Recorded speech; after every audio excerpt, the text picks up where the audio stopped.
ఆయుష్ పొడిగించి ఈ దినం వరకు కూడా మనం ఎంతగానో కాచి కాపాడుతున్నాం.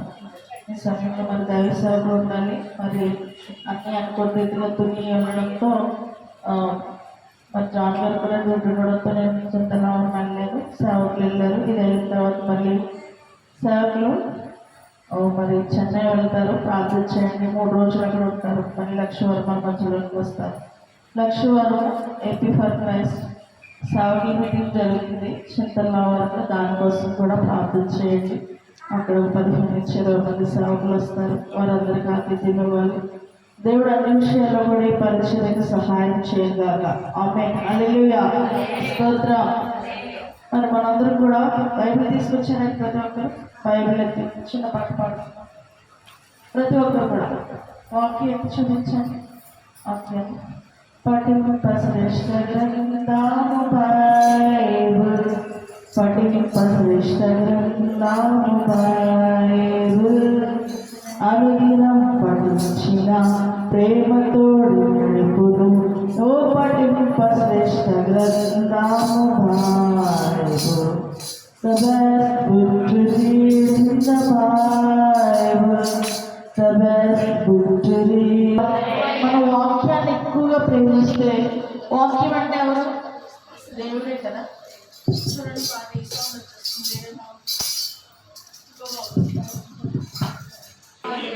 వాక్యం దేవుని ఎందుండెను, వాక్యం దేవుడే ఉండేను. వాక్యం అంటే ఎవరు చెప్పండి? ఇప్పుడు దేవుడే వాక్యం అంటే. కాబట్టి వాక్యాన్ని ఎక్కువగా ప్రేమిస్తున్నామంటే మనం ఎవరిని ఎక్కువగా ప్రేమిస్తున్నాం? దేవుని ఎక్కువగా ప్రేమిస్తున్నాం.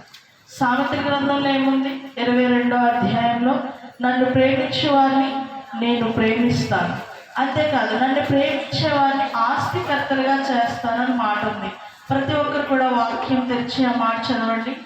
సామెతల గ్రంథంలో నన్ను ప్రేమించే వారిని నేను ప్రేమించను, నన్ను ప్రేమించే వారిని ఆస్తికర్తలుగా చేస్తాను, వారి నిధులను నింపుతారు అన్నాడు. సామెతల గ్రంథము చదవాలి. ఎన్నో అధ్యాయము? 11, 12 అధ్యాయంలో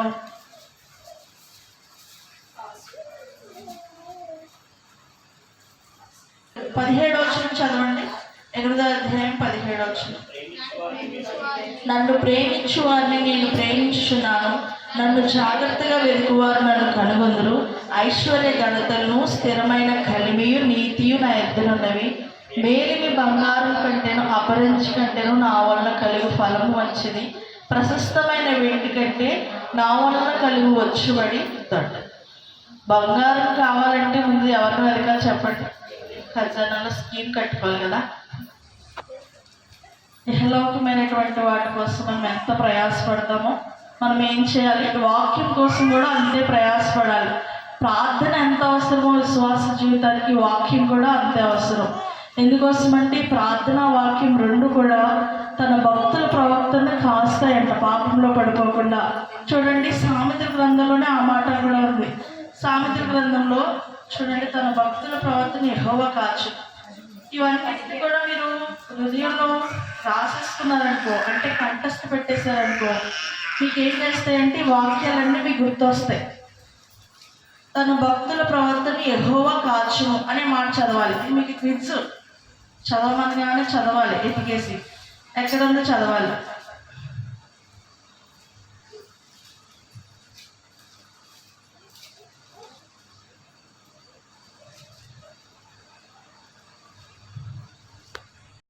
తన భక్తుల ప్రవర్తనను ఆయన కాచు.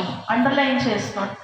అంటే మనము ఎంత ప్రేయర్ఫుల్గా ఉందామన్నా, ఎంత భక్తిగా ఉందామనుకున్నా కూడా ఏదో ఒక దాంట్లో పడిపోతాం తెలియకుండానే. కానీ భక్తుల ప్రవర్తనని, మన బిడ్డల యొక్క ప్రవర్తనని, మన బిహేవియర్ని, ఇవన్నిటిని కూడా కాపాడేది ఏంటి చెప్పండి? వాక్యం. అందుకనే తన భక్తుల ప్రవర్తనని ఆయన కాస్తాడంట. న్యాయం తప్పుకోకుండా ఆయన కనిపెడుతున్నారు కాబట్టి మన ప్రవర్తన, మన బిహేవియర్ని కూడా కాపాడేది ఎవరు చెప్పండి? ఈ వాక్యం. దేవునికి స్తోత్రం. హల్లెలూయా. కాబట్టి ఈ వాక్యాన్ని మీరు జాగ్రత్తగా చదవాలని దైవసేవకులు ఏం పెట్టారు? ఈ డిసెంబర్ కల్లా ప్రతి ఒక్కరూ 200 వచనాలు కంఠస్థ పెట్టాలని పెట్టారు. ముందుగా 70 వచనాలు చదివిన వారికి 70 వచనాల మీద క్విజ్ పెట్టాం. తర్వాత ఏమండి మీకు వచ్చినటువంటి కీర్తనలే 1వ అధ్యాయం, 15వ అధ్యాయం, 23వ అధ్యాయం అందరికీ కూడా వచ్చినవే. వాటితో పాటు ఈ వారం అంతా కూడా మనం ఏం నేర్చుకున్నాం? యాకోబు రాసిన పత్రికలో మనం నేర్చుకున్నాం 1వ అధ్యాయం. కాబట్టి ఒకటే అధ్యాయం పెట్టాను, ఒకటే అధ్యాయం కీర్తనలు ఇవి పెట్టాను. ఆ ఎగ్జామ్ పేపర్ రాయడానికి ఎంత టైం పడుతుంది తెలుసా? ఇలా పేపర్ మీద పెన్ను పెట్టి రాసింది కాదు కదా ఆప్షన్స్ పెట్టడం. ఆప్షన్స్ పెట్టడానికి ఒక ఆప్షన్ తప్పు పెడితే మళ్ళీ మొత్తం అంతా పేపర్ రెడీ చేయాలి. 4 నుంచి 5 గంటలు పడుతుంది ఎగ్జామ్ పేపర్ రెడీ చేయడానికి. ప్రిన్స్ పడుకున్నప్పుడే చేయాలి, లేదంటే మళ్ళీ అంతా కూడా అయిపోయింది. కాబట్టి మీకోసం నేను అంత శ్రమ పడుతుంటే కనీసం ఆప్షన్ కూడా టిక్ పెట్టడం చాలామందికి చాలా నొప్పిగా అనిపిస్తుంది. నాకు ఇంకా ఎగ్జామే పెట్టాలనిపించట్లేదు. ఎగ్జాము నిన్న ఈ 7:30 పెట్టాం, 9:30 క్లోజ్ అయింది. ఏమంటే 11 మంది రాశారు ఎగ్జామ్. రాయడానికి ఆ సమయంలో చూడలేదు అంటున్నారు. ఎంతసేపు పడుతుంది చెప్పండి ఎగ్జామ్ మీరు పెట్టడానికి? టిక్ అన్నా పెట్టాలా? మీరు ఇలా టచ్ చేస్తే సరిపోద్ది. అలాంటి దాన్ని కూడా ఎంత వెయిటేజ్ ఇస్తున్నారో. ఎగ్జామ్ చూడలేదని ఒకరు, మళ్ళీ ఇంకోసారి పెట్టమనేది ఒకరు. ఎలా ఉందంటే నిజంగా చాలా ఎటకారంగా అనిపిస్తుంది కదా. ఎందుకు ఎంత మేము వెయిటేజ్ దానికి ఇస్తున్నామంటే మీరు కూడా వాక్యంలో బలపడతారని. మీరేమైనా నేర్చుకుంటే మాకు ఏమన్నా వస్తుందో చెప్పండి? కాదు కదా. మీరు ఎందుకు ఆప్షన్ కూడా టిక్ చేయలేకపోతున్నారు? కోపం వస్తుంది నిజంగా. ఆ విషయంలో ప్రార్థన చేసినప్పుడు యోగు తన క్షేమస్థితిని మరలా అతనికి దయచేస్తాడు. 2 ఆశీర్వాదం అతనికి అనుగ్రహించాడు. కాబట్టి మీరు ఇతరుల నిమిత్తం ప్రార్థన చేసినప్పుడు మీ క్షేమస్థితే బాగుపడుతుంది. దేవునికి స్తోత్రం, హల్లెలూయా. కాబట్టి వాక్యాన్ని, ప్రార్థనని రెండింటిని కూడా నిర్లక్ష్యం చేయకండి. అది ఎవరి నుంచన్నా, మీకన్నా చిన్న వయసు అని మీరు చాలా చులకనగా చూస్తున్నారేమో, కానీ దేవుడు చిన్నవారినైనా వాడుకుంటాడు, ఎవరినైనా వాడుకుంటాడు. దేవుడు జాలర్ని ఏర్పాటు చేసుకున్నాడు వాక్యానికి కదండి. మనుషులు పట్టే జాలర్లుగా చేస్తారని ఎవరి దగ్గరికి వెళ్ళాడు? చేపలు పట్టేవారి దగ్గరికి వెళ్ళాడు. ఆయన పాండిత్యాన్ని ఏర్పాటు చేసుకోలేదు. ఏమంటే బీటెక్లు, ఎంటెక్లు, పిహెచ్డీలు, ఏమంటే జ్ఞానం గల వారిని ఆయన ఎంచుకోలేదు. వెర్రి వారిని ఏర్పాటు చేసుకున్నాడు. ఆయన మాట తీరు సరిగా లేని వారిని ఏర్పాటు చేసుకున్నాడు. దేనికి? ఆయన పరిచర్య. కాబట్టి ఆయన ఎవరినైనా కూడా వాడుకోగలడు. ఎప్పుడు ఆయన ప్రేమించినప్పుడు. ఆయన అన్నాడు, పేతురును వచ్చి నన్ను వెంబడించమన్నప్పుడు వెంటనే వారు తమ వలలను విడిచిపెట్టి యేసుని వెంబడించారంట. అప్పుడు పేతురుని ఎలా అభిషేకించాడంటే ఆయన ఒక్క ప్రసంగానికే 3,000 మంది మారారంట. దేవునికి స్తోత్రం, హల్లెలూయా. ఎప్పుడు మళ్ళీ ఆశీర్వదిస్తాడు? దేవునికి మనం వెయిటేజ్ ఇచ్చినప్పుడు. ఎప్పుడు మళ్ళీ ఆశీర్వదిస్తాడు? దేవుడికి మనం ప్రాధాన్య స్థానము, ప్రథమ స్థానము, ప్రథమ ఫలము, అన్నిట్లకంటే ముఖ్యంగా మనం దేవుని ఇచ్చినందుకు. మన డైలీ లైఫ్ని మనం స్టార్ట్ చేసే ముందుగా ఎవరితో మాట్లాడాలి చెప్పండి? యేసయ్యతో మాట్లాడాలి. ఎవరితో మాట్లాడించి మన పనులు ప్రారంభించాలి? యేసయ్యతో మాట్లాడి మనం అంతగా యేసయ్యకి మనం వెయిటేజ్ ఇచ్చినప్పుడు ఆయన మనల్ని ప్రేమించడం మొదలు పెడతాడు. దేవునికి స్తోత్రం, హల్లెలూయా. స్మార్ట్ ఫోన్స్ వాడలేని వారిని మనం ఏం చేయాలి? మరి వాళ్ళకి కూడా తెలియదు. కనీసం తెలిసిన వారైనా ఆప్షన్ పెట్టాలి. కనీసం మీకు ఆప్షన్ తెలియనప్పుడైనా బైబిల్ పక్కన పెట్టుకుని అవి ఏమి ఇచ్చిందో ఆ బిట్లు కూడా చూసి రాయొచ్చు. నేను టైం లిమిట్ కూడా పెట్టలేదు, చూసన్న రాయొచ్చు. ఆ విధంగానే మీరు వాక్యము ఏమండి అందులో పెట్టచ్చు. కానీ అలా కూడా పెట్టట్లేదు. మరి విషయం మీరే లెక్క చెప్పుకోవాలి. నాకు ఒక్కరున్నా సరిపోయేది. ఎగ్జామ్ రాయడానికి ఒక్కరున్నా సరిపోద్ది. ఆ ఒక్కరైనా ఆత్మలో బలపడతారంటే నేను నా శరీరాన్ని నలగొట్టుకోవడానికి నేను సిద్ధంగా ఉన్నాను. ప్రార్థనా స్నేహితులను ఎంతమంది ఏర్పాటు చేసుకున్నారండి యేసుక్రీస్తు చెప్పండి? 12 మంది శిష్యులు తీసుకెళ్ళాడు ఆ రూపాంతర కొండ మీదకి. తీసుకెళ్ళలేదు. ఎంతమంది తీసుకెళ్ళాడు? పేతురుని, యాకోబుని, యోహాన్ని, ముగ్గురిని. ఎక్కడికి వెళ్ళినా మీరు కూడా ముగ్గురున్నా చాలు, ఇద్దరున్నా చాలు ప్రార్థనా స్నేహితులు. మీకోసం ప్రార్థించేవారు ఉండడం మీకు క్షేమకరం. దేవునికి స్తోత్రం. అలాంటి ప్రార్థనా స్నేహితులను మనం ఏర్పాటు చేసుకోవాలి. మనం చాలా విషయాలు పక్క వారితో షేర్ చేసుకుంటాం. ఆ షేర్ చేసుకున్నప్పుడు ఒక మాట అడగచ్చు కదా, నువ్వు నా కోసం ప్రార్థన చేస్తావా, నేను నీ కోసం ప్రార్థన చేస్తారని. ఆ ప్రార్థనా స్నేహితులు మనం ఏర్పాటు చేసుకోవాలి. ఏమంటే ఆ సమయంలో ఒక కొద్ది సమయము ఏమంటే మనం దేవునికి ఇస్తే దేవుడు మన మధ్యలో ఉంటాడు.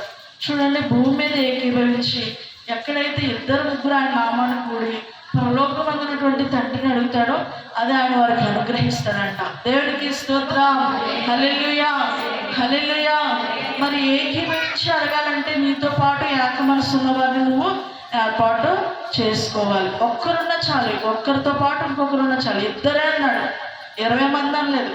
2, 3 ఏకీభవించి అడిగితే దేవుడు తప్పకుండా వారి ధననిధులను నింపుతానన్నాడు. దేవునికి స్తోత్రం, హల్లెలూయా. ఈ వాళ్ళ వాక్యంలో మనం చూద్దాం. సహోదరులారా, 2వ వచనం మనం చూస్తే యాకోబు రాసిన పత్రిక 1వ అధ్యాయము 2వ వచనం.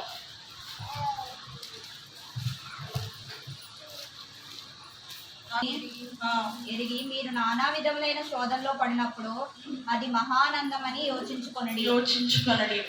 ఎంత చక్కగా యాకోబు పిలుస్తున్నాడంటే, సహోదరులారా అంటే ఒకే ఉదరంలోంచి పుట్టిన వారిని సహా ప్లస్ ఉదర సహోదరులు అంటారు. అయితే ఇతను అందరినీ కూడా సహోదరులను పిలుస్తున్నాడంటే, ఫస్ట్ మన స్పిరిచువల్ లైఫ్లో ఉండాల్సింది ఏంటంటే ప్రతి ఒక్కరిని కూడా నావారు అనుకోవాలి. మన సహోదరుడు, మన సహోదరి, ఒక ఫ్యామిలీలో అయిపోవాలన్నమాట. సంఘం అంతా కూడా ఎలా అయిపోవాలి చెప్పండి, ఒక కుటుంబంలో అయిపోవాలి. అలాంటప్పుడే మనం వారి కోసం భారంగా ప్రార్థన చేయగలం కదా. మన రక్త సంబంధం పిలిచి భోజనం పెడతామా, వీధి వారిని పిలిచి భోజనం పెడతామా చెప్పండి. రక్త సంబంధాలు అయితేనే, మన చుట్టాలు అయితేనే మన ఇంటికి ఆహ్వానిస్తాం. మన కుటుంబస్తులు మనం ఒక ఫ్యామిలీలా చేసేసుకున్నాం అనుకో, అప్పుడు మనం వారికి వెయిటేజ్ ఇస్తాం కదా. ఫస్ట్ మనం ఏం చేయాలి, ఇలాంటి రిలేషన్ పెంచుకోవాలి. అందుకని దేవుడు అంటాడు, మీరు భూమి మీద బోధకులను పిలువబడవద్దు, మీరు అందరూ సహోదరులు అంటారు. కాబట్టి మనం అందరికీ కూడా ఫస్ట్గా మనము ఒక రిలేషన్ ఏర్పాటు చేసుకోవాలి. అది ఏంటంటే సహోదర రిలేషన్ మనం ఏర్పాటు చేసుకోవాలి. నా సహోదరులారా, మీ విశ్వాసము కలుగు పరీక్ష ఓర్పును పుట్టించిన ఎరిగి మీరు నానా విధములైన శోధనలో పడినప్పుడు అది మహానందమని ఎంచుకోండి. ఈ విశ్వాస జీవితంలో కొన్నిసార్లు మనకి ఏమొస్తుందో చెప్పండి, పరీక్షలు వస్తాయి. ఎవరి స్టూడెంట్స్కి ఇయర్ ఎండింగ్లో ఏముంటాయి చెప్పండి, పరీక్షలు ఉంటాయి. ఆ పరీక్షల్లో క్వాలిఫై అయినప్పుడే నెక్స్ట్ క్లాస్కి ప్రమోట్ అవుతాడు కదా. అలాగే విశ్వాస జీవితానికి కూడా పరీక్ష చాలా అవసరం. దేవుడు ఎందుకు పరీక్ష పెడతాడంటే, ఈ పరీక్షలో ఎలా నిలబడతారా, ఈ ఏదైనా శోధన వచ్చినప్పుడు మీరు నిలబడగలుగుతారా, నిలబడలేరా. దేవుడు ప్రతి ఒక్కరిని కూడా విశ్వాసం ఏం చేస్తాడంటే పరీక్షిస్తాడు. ఈ పరీక్షలో మనకి ఇప్పుడు ఏం కావాలి చెప్పండి, ఓర్పు కావాలి. ఓర్పు కావాలి. ఎంత ఓర్చుకుంటే దేవుడు అంతగా దీవిస్తాడు. దేవునికి స్తోత్రం, హల్లెలూయా. ఏ మనిషికి కూడా అంటండి సహింపలేని అంతకంటే ఎక్కువ శోధన ఇవ్వడంట దేవుడు. సహించగలిగేదంతగానే దేవుడు పరీక్షిస్తాడు అన్నమాట. ఎంతవరకు వారు ఓర్చుకోగలరు, ఎంత ఆర్థికమైన సమస్య పెడితే వారు ఓర్చుకోగలరు, ఏమండి ఎంత ఇబ్బందులు అయితే వారు ఓర్చుకోగలరు, ఎంత అనారోగ్యం అయితే వారు ఓర్చుకోగలరు, అంతే మనుషులకు పెడతాడంట. అంతకు మించి ఏం పెట్టడు. కాబట్టి విశ్వాస జీవితంలో ప్రతి ఒక్కరికి పేషియన్సీ, ఓర్పు అనేది చాలా అవసరం. మీరు నానా విధమైన శోధనలో పడతారు. ఏమండి, లోకంలో మీకు శ్రమ కలుగుతుంది అన్నాడా, లోకంలో మీకు బిల్డింగ్లు వస్తాయి అన్నాడా? ఏమన్నాడు, లోకంలో మీకు శ్రమ కలుగుతుంది, అయినా కూడా ధైర్యం తెచ్చుకోండి, నేను నువ్వు ఒకదాన్ని ఉండిపోయి ప్రార్థన చేయడానికి. ఇలాంటి మాటలు వినిపిస్తూ ఉంటాయి మనకి.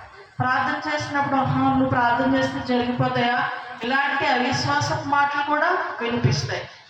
ఎటకరించేవారు చాలామంది ఉంటారు, పేర్లు పెట్టేవారు చాలామంది ఉంటారు, హల్లెలూయా బ్యాచ్ రెడీ అయిపోయిందనేవారు కూడా చాలామంది.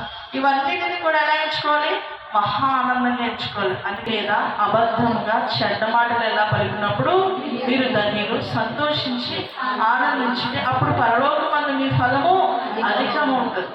దేవుడు ఏమన్నాడు, ఈ పరీక్ష కలిగినప్పుడు మీరు సంతోషించండి, ఆనందించండి, అప్పుడు మీ ఫలం అధికము ఉంటుంది. ఈ శ్రమను బట్టే సంతోషించాలి. ఏమన్నాడంటే, దేవుడు నాకు సంపన్న స్థితి ఇచ్చినా నేను స్థుతిస్తాను, నాకు ఆశీర్వదించకపోయినా నేను స్థుతిస్తాను. ఆయన నాకు అన్నీ ఇచ్చినా దేవుడే, అన్నీ ఇవ్వకపోయినా దేవుడే. అంతగా మనం దేవుడిని ప్రేమించాలి. అప్పుడు దేవుడు మన విశ్వాసాన్ని చూస్తాడు. 5వ వచనంలో మనం చూస్తే, మీలో ఎవరికైనాను జ్ఞానం కొదువుకున్న ఎడల అతను ఎవరిని అడగాలి చెప్పండి, దేవుణ్ణి అడగవల్ల, అప్పుడు అది అతనికి అనుగ్రహింపబడును. ఆయన ఎవరిని గద్దింపక అందరికీ ధారాళంగా దయచేవాడు. ఈ జ్ఞానం ప్లేస్లో ఏది ఉన్నా కూడా, ఏది కొదువుగా ఉన్నా కూడా ఎవరిని అడగాలి చెప్పండి, దేవుని అడగాలి. చాలా మంది మీ అవసరం ఎవరితో చెప్పుకుంటారంటే, ప్రార్థన చేయడానికి ప్రార్థన స్నేహితులతో చెప్పుకోవడం మంచిదే, కానీ ఎక్కువగా మనుషుల దగ్గర మనము మన అవసరం తెలియచేయకూడదు.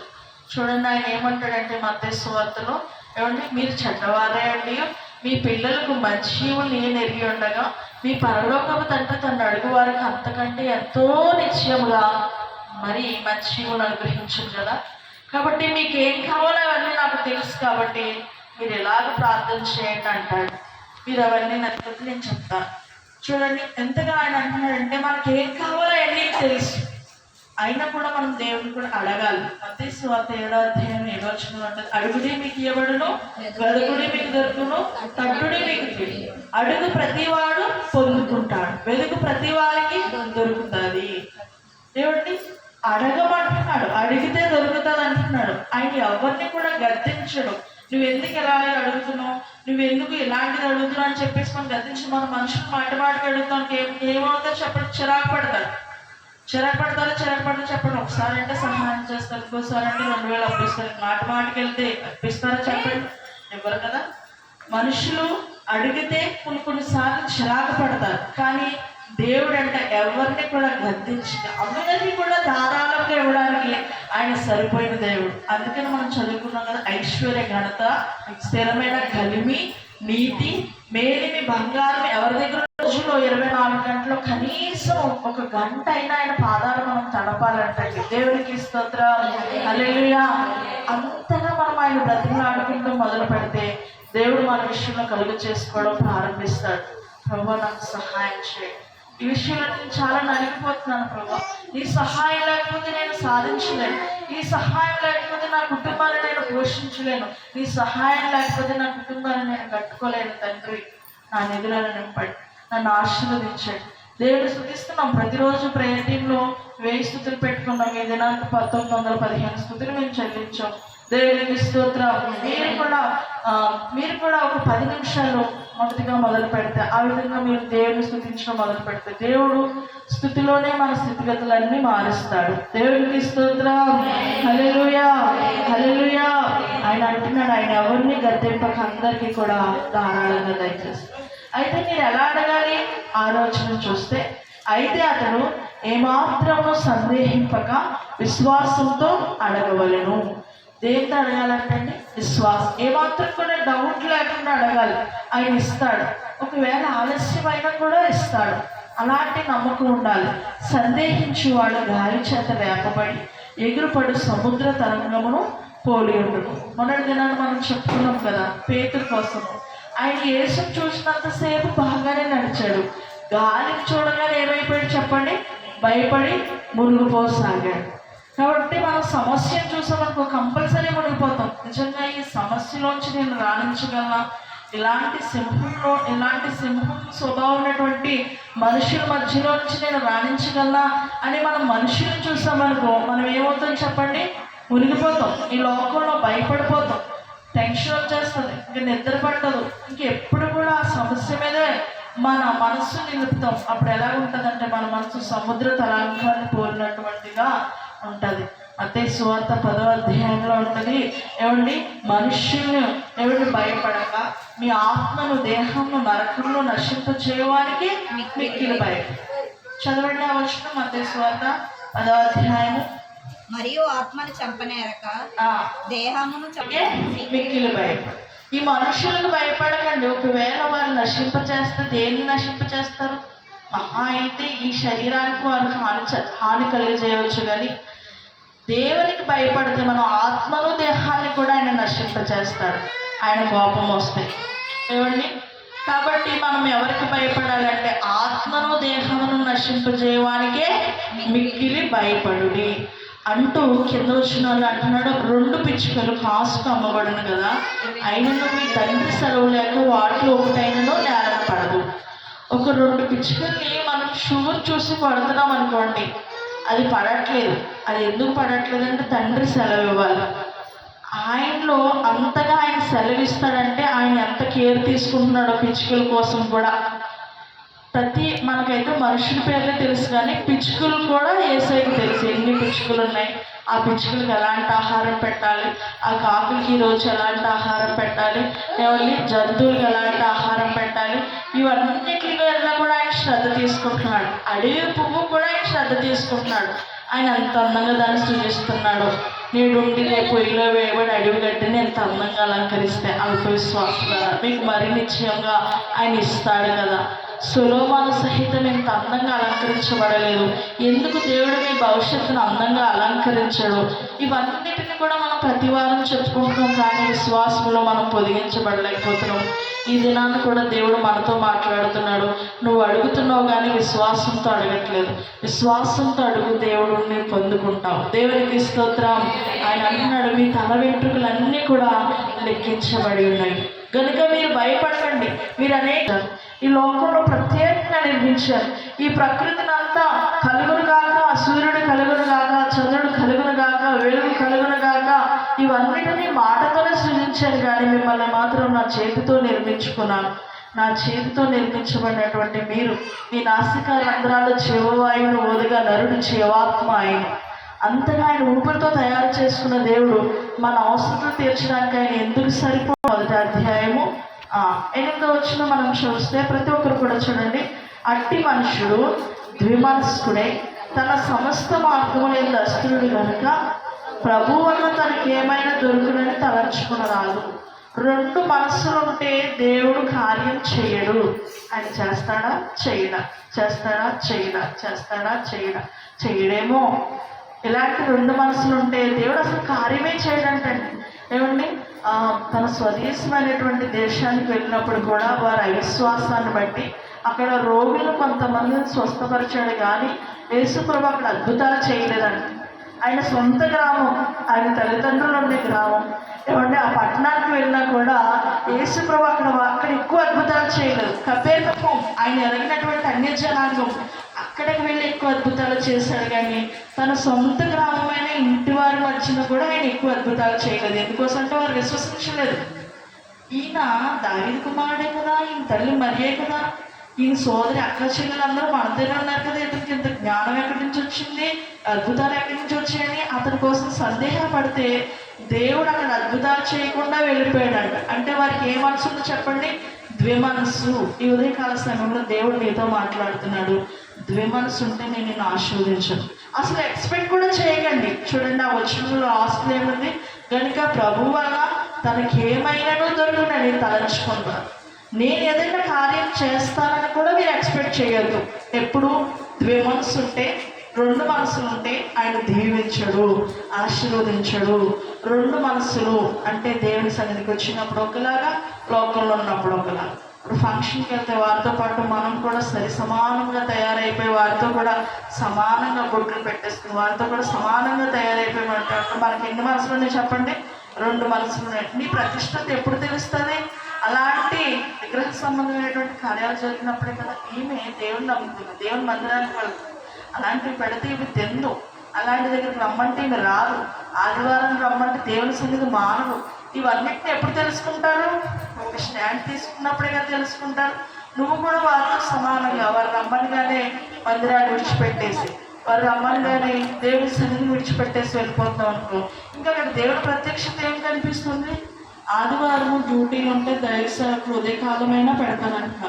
ఒక్కరోజు ఏమంటే 6 దినాలు కష్టపడండి, ఏడో దినాన్ని ఏం చేయండి? విశ్రమించండి. ఈ విశ్రాంతి దినానికి ఎంత వెయిటేజ్ ఇచ్చాడంటే దేవుడు, మత్తయి సువార్తలో ఉంటుంది, విశ్రాంతి దినానికి ప్రభు యజమానుడు అంట. దేవునికి స్తోత్రం. ఈ విశ్రాంతి దినాన్ని ఆయన ఆశీర్వదించాడు, పరిశుద్ధపరిచాడు. కాబట్టి ఉదయం కాలం సమయంలో 7 గంటల నుంచి 9:30 వరకైనా పెడతానమ్మా రండి, లేదంటే 9:30 నుంచి 12 గంటల వరకైనా ఆరాధన ఉంటుందమ్మా రండి, లేదంటే 3 గంటల నుంచి 5 గంటల వరకు పెట్టమంటారా, లేదంటే రాత్రికాల సమయంలో పెట్టమంటారా, ఏ సమయంలోనైనా పెడతాను.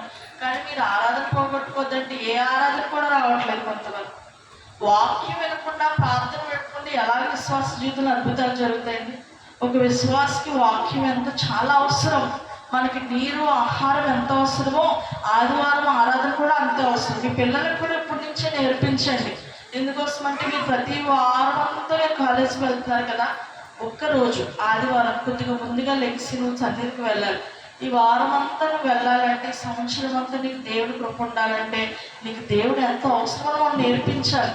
మన బిడ్డల కోసం మనం ఎంతో శ్రద్ధ తీసుకొని వారికి క్యారేజ్ ప్రిపేర్ చేసి, స్కూల్ ఫీజులు కట్టి, కాలేజ్ ఫీజులు కట్టి, బుక్స్ కొని వారికి మనం ఎంతగా ప్రేమిస్తున్నాం. మరి ఆదివారం ప్రాముఖ్యత ఎందుకు తెలియచేయలేకపోతున్నాం? రేపు పొద్దున వారు నడపడం ఉంటే మనం చూసి సహించగలమా? మన భర్త నరకంలో కాలిపోతూ ఉండి మనం పిలుస్తూ ఉంటే మనం సహించగలమా చెప్పండి? మనం బ్రతిమలాడాలి. కొన్నిసార్లు అవసరమైతే దేవుని సన్నిధికి రమ్మని వారిని మనం బ్రతిమలాడినా కూడా పర్వాలేదు. ఏమండి, అగ్నిలోంచి కొందరినైనా లాగినట్లుగా మీరు వారిని ఏం చేయండి, బ్రతిమలాడి ఏదో ఒక రూపంగా కక్ష చేతైనా విష చేతైనా ఏదో ఒక రీతిగా సువార్త ప్రకటించమన్నాడు. కాబట్టి మీరు ఆదివారం ఒకవేళ వారు సాయంత్రం అయితే నెగ్లిజెన్స్ వచ్చేస్తుంది అనుకుంటే ఆదివారం మీరు త్వరగా లేచి వారిని మీరు రెడీ చేసి దేవుని సన్నిధికి పంపించండి. దేవుని యొక్క వాక్యం విన్నప్పుడు వారు పెద్దవారే వివాహాలు చేసుకున్న తర్వాత కుటుంబాలు కట్టబడడానికి అన్ని విషయాల్లో కూడా ఈ వాక్యం వారికి ఎంతో ఉపయోగపడుతుంది. కాబట్టి రెండు మనసులు వద్దు, ద్వే మనసు వద్దు, ఏక మనసే, ఏకాత్మే, ఏక దేవుడే, ఒకటే దేవుడు. అలా ఉండేలాగా మన కుటుంబంలో మనం ప్రార్థన చేసుకోవాలి.